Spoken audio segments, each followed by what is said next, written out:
and gentlemen, boys and girls, and indeed gender identities of all shapes, sizes, and colors, welcome back to Degreelessness. Yes, the time for obscenity is upon us once again. I know you're relieved. I am too. I know I've said I wasn't going to continue covering this Naughty Dog and Last of Us Part 2 horror show anymore, but in keeping with my tradition of saying that and then immediately continuing to talk about it, I figured we'd do the same thing again today. Besides, it's been a little slow for those of us interested in only covering actual news of substance around which a legitimate conversation can be had, so hey, why not, right? It also conveniently gives us an opportunity to talk about the recent Cyberpunk 2077 announcement, so let's get deep inside. First up tonight, let's briefly talk about Cyberpunk 2077 being pushed back again, this time from September 17th to November 19th. I'm sure you don't need me to tell you this is a total bummer. Devastating, even. There's not really much to say about this beyond what myself and many others have already said, so let's drop the obligatory Shigeru Miyamoto quote here: a delayed game is eventually good, a rush game is bad forever, blah blah. In many cases, this would just be rote platitude regurgitation, except for the one tiny detail that makes CDPR unique, at least for the time being for many of us. They still have the benefit of the doubt they earned with Witcher 3.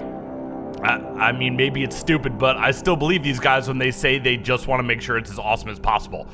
Almost any other developer, I'd be telling to fuck right off, but CDPR earned my trust for better or worse, so I'm gonna give it to them until they fuck up, which hopefully will be never, or at least long after Cyberpunk finally comes out. So, totally sucks, but no reason to panic. Yet. All that being said, this is probably the last delay announcement that I'm going to react in this fashion to. Once, twice, it happens, it's CDPR, they want to make a great game, but anything beyond this, and I'm gonna start to worry. So, please guys, don't fuck it up, okay? Don't fuck it up.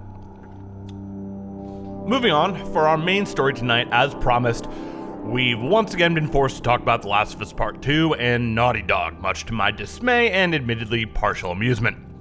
Reviews have been out, and of course it's no surprise to those of us familiar with how access and establishment media do things, it's been universally praised as the next coming of the Messiah. Another mortifying blow to the pathetic remains of journalistic integrity that still cling to the decaying corpse of the industry, but to the rest of us, so predictable that it barely qualifies as being worthy of mention. So no, we're not talking about all the tens and hundreds it got. We knew that's what would happen. It's not a surprise, and it's certainly not news. Instead, we're going to talk about the ending, and more specifically, why in the fuck they would do what we now know they've done with this game. Or to this game, I suppose, may be a more appropriate phrasing. And while yes, the disgusting sex scene making its way across your feed right about now that miraculously wasn't censored when so many Japanese games are is also a worthwhile story, it is one for another time. Needless to say, spoilers for the entire game will follow, so if for some bizarre reason you still care about playing it, you'll want to bail here. Alright, to begin, let's just do a brief plot summary, cover the ending. Well, probably considerably shorter than merely brief, as at this point words truly cannot convey the extent to which I no longer care about this franchise, and also because that's ultimately not really the point I want to get to. Basically, in the beginning of the game, Joel gets murdered brutally by some new character called Abby that no one cares about, right in front of Ellie. This causes Ellie to go on what amounts to a rampaging murder spree while the game condescendingly beats you over the head about how you perhaps shouldn't be slaughtering your way through scores of people, while at the same time forcing you to do exactly that and not providing any clear alternatives. It's essentially the exhaustive and worn out, "we were the real monsters all along" trope, just executed in the laziest, most brain-dead way possible. In hindsight, this slack-jawed, indolent, and pathetic approach to story development probably shouldn't have come as such a surprise when you recall that they relied on the equally tiresome trope of "she was the key to everything" to wrap up the ending of The Last of Us Part 1, presumably trotted out when they realized they'd written themselves into a corner and didn't have the skills necessary to bring things to a close in a satisfying way. When in doubt, find the path of least resistance, I guess. Just ask Crash Bandicoot. But their tedious and inexcusable reliance on TVTropes.com didn't end there, oh no. As you may imagine, because for all its wearisome attempts to subvert expectations and virtue signal to you, the game still ends up being utterly predictable. The climax naturally has Ellie facing off against Big Bad Abby.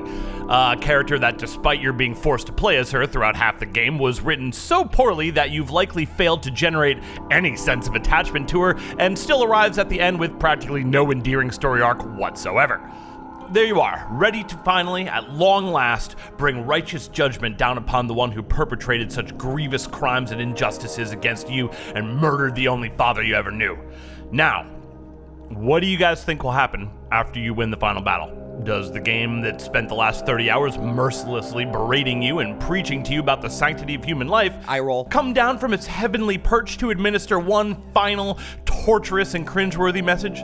Are you perhaps faced with the ultimate choice to complete the cycle of revenge upon which, if you listen to Naughty Dog's proselytizing, the entire game has been predicated? Do you commit the final atrocity and murder your tormentor in cold blood? Are there multiple endings, maybe, allowing you to ultimately decide your own fate and the lesson you choose to take away from the experience? Sort of like, I don't know, maybe a video game might? Does it turn out that your decisions and gameplay choices throughout the experience have some actual consequences that you as the player are forced to reckon with and face up to at the very end? You know, like a well-done piece of interactive narrative-focused entertainment might? Fucking nope! Ellie decides to let Abby live and just walks away. Yep. It's true. Just like that. No choice, no defining moment of player agency, just anticlimactic trash. Beyond lazy. This is like a children's cartoon level cop-out. It dilutes the entire game down to yet another lazily implemented trope, lightly seasoned with oppressive virtue signaling and tokenism diversity. Joel, a beloved protagonist, needed to die so they had a reason to use the game's story as a vehicle to preach a condescending lesson to you. That's why one of your favorite characters is dead. Wow. What a fun game! That's basically the trope equivalent of the boy gets hit by car ending, but in reverse. In this type of narrative, the story is supposed to be in service of the characters, not something to use sacrificially in order to promote an agenda or as a prop for moral finger wagging. This is why people are mad at you, Naughty Dog. No one cares that Ellie is a lesbian, for fuck's sake. Do you even know what year it is? Naughty Dog took it upon themselves to ruin fantastic characters whose stories were years in the making that their customers had developed sincere attachments to because they decided, from their position of imagined moral superiority and intoxicating hubris, that the insipid and totally unnecessary lesson that we, the customers, apparently needed them to teach us should take precedence over a satisfying entertainment experience. Now, at this point, you might be thinking, but Shanghai Pete, it's not our place to question the vision and creative expression of an artist or storyteller. It's their story and their art, and however they choose to tell it, that's their choice and it's perfectly valid. And to you, I would say, yes, that is absolutely the case. Or rather, it would be if we didn't already know that these people don't stand behind any of the values or virtues they so loudly proclaim. Or anything, really. Naughty Dog, like every other huge developer, is a company that answers to shareholders and wants to make money above all else. The last thing that they would do is stand up for a moral imperative. Just ask any of their ex-employees that they routinely tormented in order to hit arbitrary deadlines. So, for those of you still with me, we now, finally, arrive at the main point. Why would they do any of this then? Who is this for? If you bought this and played through to the end, 30 plus hours, you're clearly not a casual gamer or an informal PlayStation fan, so who are they trying to impress with this bullshit and frankly specious morality play? Who is the target audience? Why do they think that taking this type of narrative route is advantageous? Is it making them more money? No. Is it getting them new fans? No. Are they helping their brand? No. Are you pleasing your customers? No. So, why? We've covered this topic to some extent in other videos, but the egregiousness of what Naughty Dog has done here merits a closer look. We all know by now the reasons behind Get Woke, Go Broke and the logical fallacy of assuming that hate clicks translate to real-time product revenue. And since we know that, it seems safe to assume that huge corporate entities with billions of dollars of operating capital would also know that. They have access to analytics and data far in excess of what us normal people do, so how could they not, right? Seems like a safe assumption. So, theoretically, it seems impossible that a company like that, with access to that kind of data, would make a modern Get Woke, Go Broke mistake. Yet, here we are, and this is only the most recent and prevalent example. This shit is still happening in many other companies and in many other industries. I don't know, I'm sorry, I just refuse to believe that they were naive enough to think that putting out a Last of Us sequel with a narrative and ending that plays out the way this does was going to have positive results in either revenue or customer sentiment and goodwill. It's practically impossible that they would not have been completely aware of precisely how most people were going to react to this. Any endeavor in any industry that costs in the hundreds of millions has a very clear roadmap laid out with regard to market and customer reaction, along with projected profits and loss months before product launch. So what the fuck are they doing? And this is the part where I'm gonna have to disappoint you. I'm sorry to say, but I don't have any answers. I don't know. This is something like I really don't fucking get it. I have a few theories, but no concrete ideas, nothing that would completely explain this behavior. It's quite vexing, I feel. So truly, if any of you guys, if you have any thoughts or think you can explain this or think you figured it out, please get in the comments and let us know. We're really trying to figure it out. But anyway, this is yet just another mutation of the let's paint the customers as the enemy and sick them against each other mindset. The thing I can't figure out, though, is how that results in increased profits in this case. What's the benefit? I mean, sure, that's a valuable technique when you want one half of your customers to defend you from the rest, when you pull some cheap, avaricious obscenity guaranteed to piss people off, like, I don't know, splitting a single game into multiple parts to maximize profits. But that's not the case here. Think about it. They could have just made the sequel they knew their customers wanted and avoided all this drama. They would have had the woke cultists supporting them, plus 100% of their regular customers, plus all their fanboys, plus the access media. There was no need to create any divisiveness or controversy here, as there was simply no way doing so would have made them as much money as just doing what they knew everyone wanted. Obviously, there is marketing value in controversy, but there's a way to do that without creating so much very real damage to your brand. And as I just stated, they only had money to lose by doing that and virtually none to gain. This is the conundrum and the paradox of modern day, well, everything, I guess. Why continue doing things that are patently guaranteed to lose money in order to be perceived as being in favor of principles or moral positions that you demonstrably don't believe in? Why do so many companies keep doing this stuff when it only ever seems to lose them money? Are they just so caught up in living up to this vision of Naughty Dog as this edgy, groundbreaking developer that they blindly do things that are obviously retarded? Have the hero and savior complexes that social media has allowed everyone even remotely in the public eye to develop grown to such proportions that the devs sincerely believe that their customers liked them and not their game? I don't know, that seems hard to believe, right? Are you saving up all this virtue in order to cash it in later on some ultra super villain level anti-consumer scheme? Maybe if this stuff was being done by small mom and pop outfits, then I may be swayed to believe that they sincerely support all the moral blustering and pretentious woke cultural causes that we see these days. But more often than not, it's the opposite. It's for the most part only huge companies that we know for a fact care for nothing other than profits. In reality, it's increasingly only the smaller, more indie studios that we see treating their customers and their expectations with any respect at all. Probably because they actually do care about their customers because they know they need them. Unlike outfits like Activision Blizzard or Naughty Dog or Square Enix, they don't have unlimited marketing budgets that they can use to flood the internet with whatever propaganda they need to get people to give them money regardless of their game's quality. They have to make a good game. There's no shortcuts for smaller studios and indie devs.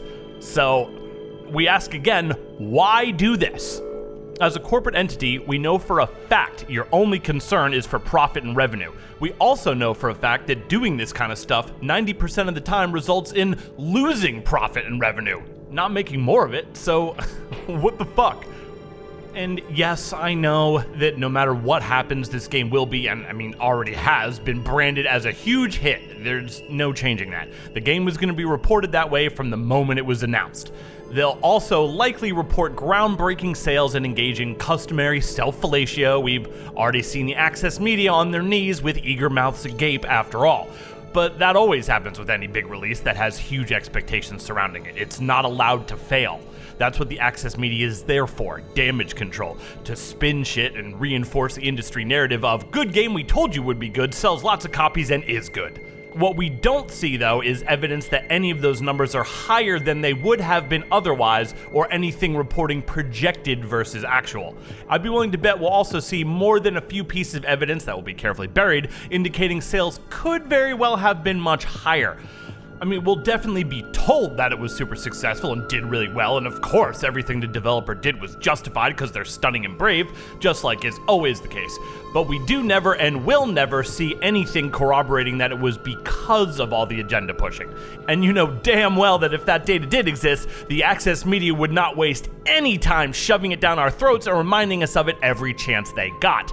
So the only conclusion we can reach is that evidence does not exist, and the situation with these games is exactly as it appears, and the developer almost always just loses money. I mean, fuck, look at the movie or comic book industry. It's much more clear-cut and obvious there. Get woke, go broke. Yet companies like Naughty Dog insist on it anyway. Dishonored 2, Battlefield 5, Telltale Games, Mass Effect Andromeda, Ghostbusters 2016, Terminator Dark Fate, Birds of Prey, Charlie's Angels, Marvel's The New Warriors, Doctor Who. I could go on, but I trust the point is clear. Why do companies insist on continuing to do this when the evidence clearly indicates it almost always just leads to them losing money? Can anyone think of a single example where getting woke actually led to something succeeding well beyond the bounds of expectations? I can't. So why do they keep doing it? I don't know. It's one of the great mysteries of our times, boys. So what can we take from this? What can we learn from it? That story development and writing in Naughty Dog games never really evolved beyond Crash Bandicoot hates boxes. Can't say I'm shocked, though it would have been cool to get another good Uncharted game. Oh well, for this non-review, I'll give this non-game a 0 out of 10. 0. This is not a game, it's an interactive after-school special doing its best Last of Us Part 1 impression. It has almost nothing to do with the Last of Us franchise or anything about it that you may have liked previously. There was almost a competent stealth action game here, but any enjoyment you may have gleaned from that gameplay is furiously beaten out of you by the perverse letdown of a narrative, its disappointing and repetitive gameplay loop, its treatment of the characters, and the unrelenting evangelization of the developers and their pompous ideals. Fuck this game and fuck you, Naughty Dog. That's our show for today. Thank you so much for chilling and spending this little bit of your free time with us. We love you today. We love you all the way. And again, we reiterate, we are serious. If any of you have theories on why all these companies continue agenda pushing despite all the evidence that it almost always loses the money, get in the comment box and let us know. We are really trying to figure this out. While you're doing that, though, make sure you don't accidentally say something positive, and be sure to smash that downvote and ignore the subscribe button, because that guy's a maniac. Why'd he bite me?